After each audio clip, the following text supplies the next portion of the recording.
Hi, and welcome to the weekly events.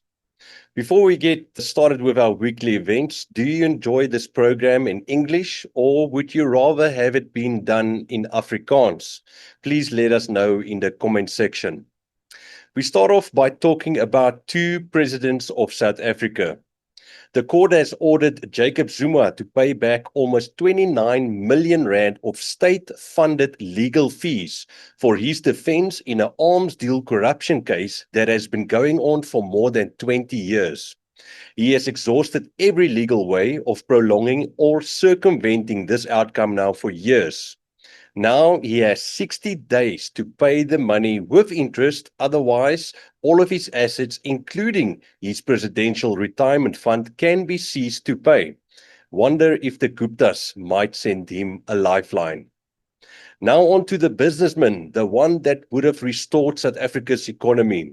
Cyril Ramaphosa said that all big retail companies like Shoprite, Pick n Pay, Spar and Massmart chains should do better to lower their prices and make food more affordable.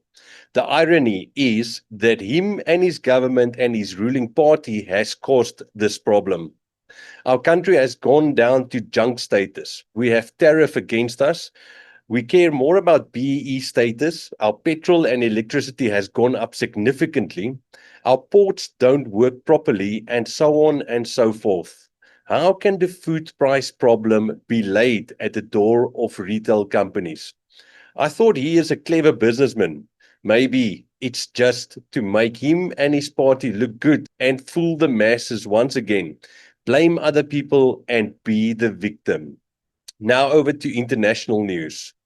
The Israel and Gaza peace deal that would have brought everlasting peace is falling apart. One of Israel's ministers even said that now that they have received all of their prisoners, now they can really start waging war on Hamas and Gaza. The big question for me is Trump and his administration in on this plan to deceive the world with false peace talks? Or are they just maybe that stupid into believing everything that's been put in front of them? Over to the Russia-Ukraine war. When Zelensky and Trump had a meeting in the beginning of this week, Trump told Zelensky to give in to Putin's demands, otherwise Ukraine is going to be wiped out. Reports even said that Trump got angry with Zelensky in this meeting. Funny how the paper tiger all of a sudden must be given into. The paper tiger is, of course, what Trump called the Russian military a couple of weeks back. And then just days after that talks with Zelensky, Trump has put more sanctions on Russia, especially on their energy and oil industry. Dmitry Medvedev has come out and said that this is an act of war against Russia. Russia has also made it very clear in the past that if any long-range weapons is used against Russia, that they will respond against the country or countries that has supplied that weapons to the Ukraine. It seems that just when there is a ray of peace and talks of peace, it backfires and things carry on or even escalates.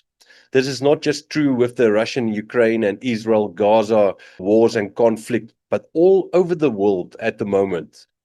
May our Heavenly Father keep us safe, wise and prepared in this time of a worldly conflict. Goodbye.